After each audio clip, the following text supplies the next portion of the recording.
ARR of I అనేది 1 అయ్యిందో count అనేది పెంచుకుంటాం ఒకటి, రైట్. మళ్ళీ మళ్ళీ ఇక్కడికి వెళ్తుంది నెక్స్ట్ ఐటరేషన్లో.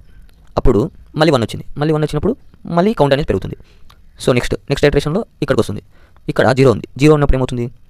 0 ఉన్నప్పుడు మనం ఏం చేయాలంటే ముందుగా మ్యాక్స్ అప్డేట్ చేయాలి. అంటే ఇప్పుడున్న మ్యాక్స్లో అండ్ కౌంట్ని కంపేర్ చేసుకొని పెద్ద వాల్యూ ఏంటో దాన్ని మ్యాక్స్లోకి అప్డేట్ చేయాలన్నమాట. అప్డేట్ చేసిన తర్వాత మనం వచ్చేసి కౌంట్ని 0కి వేసేయాలి మళ్ళీ. ఎందుకంటే మనకి కాన్సిక్యూటివ్ వన్స్ కావాలి. సో 1 1 1 1 ఇలా ఉంటే వెళ్ళిపోతూనే ఉంటుంది కౌంట్ ఇంక్రీజ్ అవుతుంటా. ఎప్పుడైతే మనకి నాన్ 1 వచ్చిందనుకో, అంటే 1 కాకుండా వేరే నెంబర్ ఏదైతే వచ్చిందో అప్పుడు ఇక్కడి వరకు తీసుకునే కౌంట్ అండ్ ఇప్పుడున్న మ్యాక్స్ రెండు కంపేర్ చేసుకొని ఏది పెద్ద వాల్యూ అయితే దాంతో మ్యాక్స్ని అప్డేట్ చేసి తర్వాత కౌంట్ని 0 చేసుకోవాలి. ఆ తర్వాత మళ్ళీ మనకి ఎప్పుడైతే 1 వస్తుందో, ఓకే, నెక్స్ట్ ఇటరేషన్లో ఇప్పుడు మనకు 1 వచ్చింది. అప్పుడు మళ్ళీ కౌంట్ అనేది 1 అవుతుంది. అంటే మనకి కాన్సిక్యూటివ్ కావాలి కాబట్టి ఇప్పుడు ఇక్కడ నుంచి 1 స్టార్ట్ కావాలి. 1 2 3 4 అలా మళ్ళీ ఇక్కడ 1 2 రావాలి. సో ఇలా రావాలంటే మనం ఈ లాజిక్ అనేది యూస్ చేయాలన్నమాట. సో ఇక్కడ చూసినట్టయితే మళ్ళీ 1 వచ్చింది కాబట్టి ఓకే 1 అప్డేట్ చేసాం.